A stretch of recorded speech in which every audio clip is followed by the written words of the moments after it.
Welcome back, everybody. We are starting with unit conversions, stoichiometry today. We did this problem before we went to whatever this is, and so I just wanted to go over this one more time, just make sure that it was super duper clear. This concept that we're going over today was also covered in one of the ungraded lesson series. It was one of the last lessons. It was an Edpuzzle, so if you would like to go back and watch that video in addition to this video, you are more than welcome to do that. So let's start off with a scenario that we might be familiar with. So we want to make some brownies. The recipe says that we get 1 box of brownie mix, 2 eggs, 1/2 cup of water, and if we put that all together, put it in an oven, we're going to get 1 pan of brownies. Okay, so let's ask the question, what if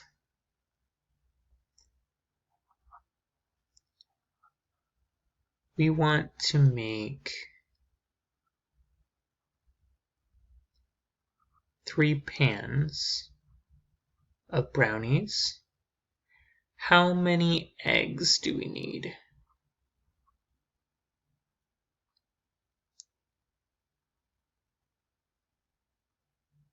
How many eggs do we need if we want to make 3 pans of brownies?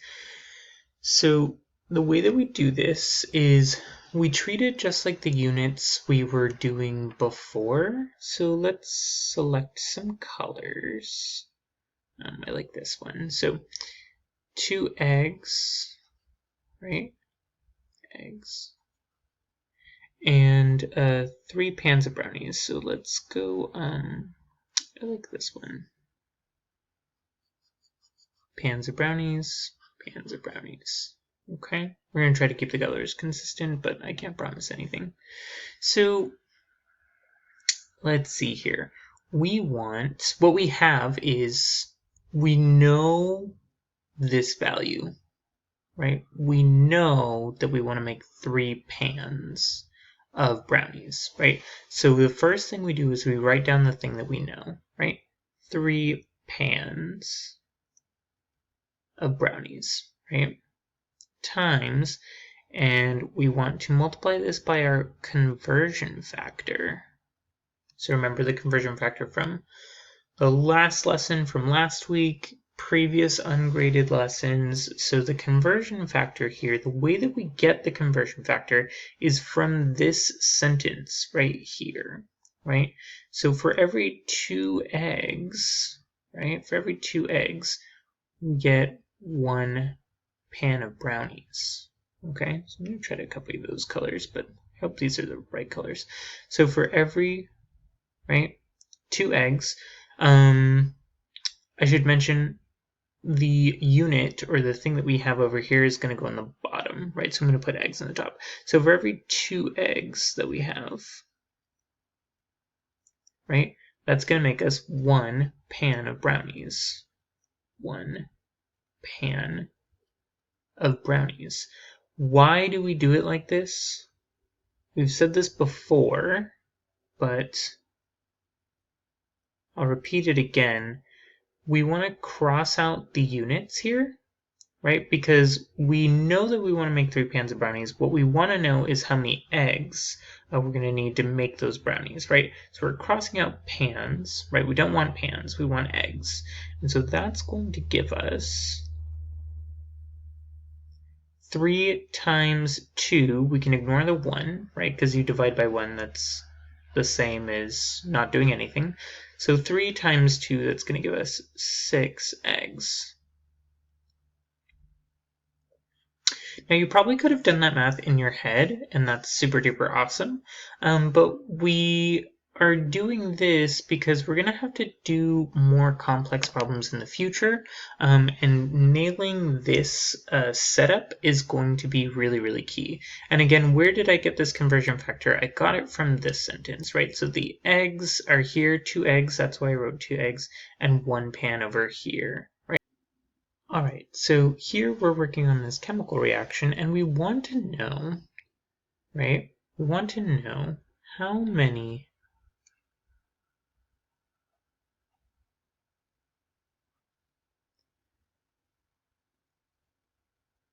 moles of CH4 will burn to make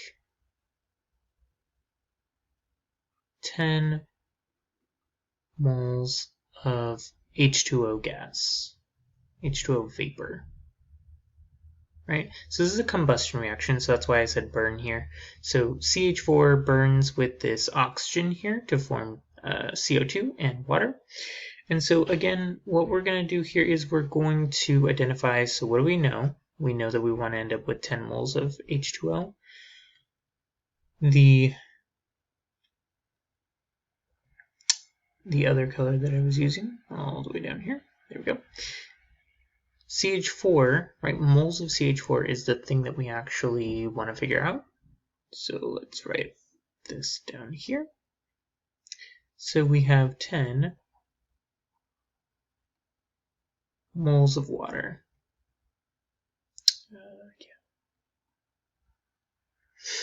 Times our new conversion factor, which we don't have yet. I'll have that in a second. Equals whatever our answer, which is going to be moles of CH4, right? So let's take this color. All right. So remember, moles of H2, right? That's going to go on the bottom because we want to cancel it out, right? Because we want to end up with this, the CH4. So mole H2O and mole CH4. Now, again, where does the conversion factor come from, right? It comes from here. Oh, sorry, not that one. Ooh, ignore that. CH4. So remember there's an invisible 1 here versus the 2 over here. Right? So we're going to write this 2 in the bottom because it goes with H2O. And we're going to write this 1 right down here. And so when we multiply this through, what's actually going to happen is we're going to divide. Right? We're going to divide by this number.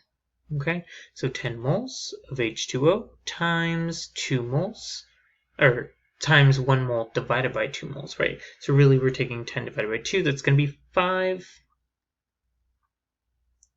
moles of CH4. And again, the reason why we end up with CH4 is because this cancels with that. We're left with this. All right. I hope this was helpful. Please complete your Google form at the end of this lesson. That lets me know that you were watching, that you were here today, so I can mark you present for attendance. I hope you guys have a fabulous day, and I will see you on Friday.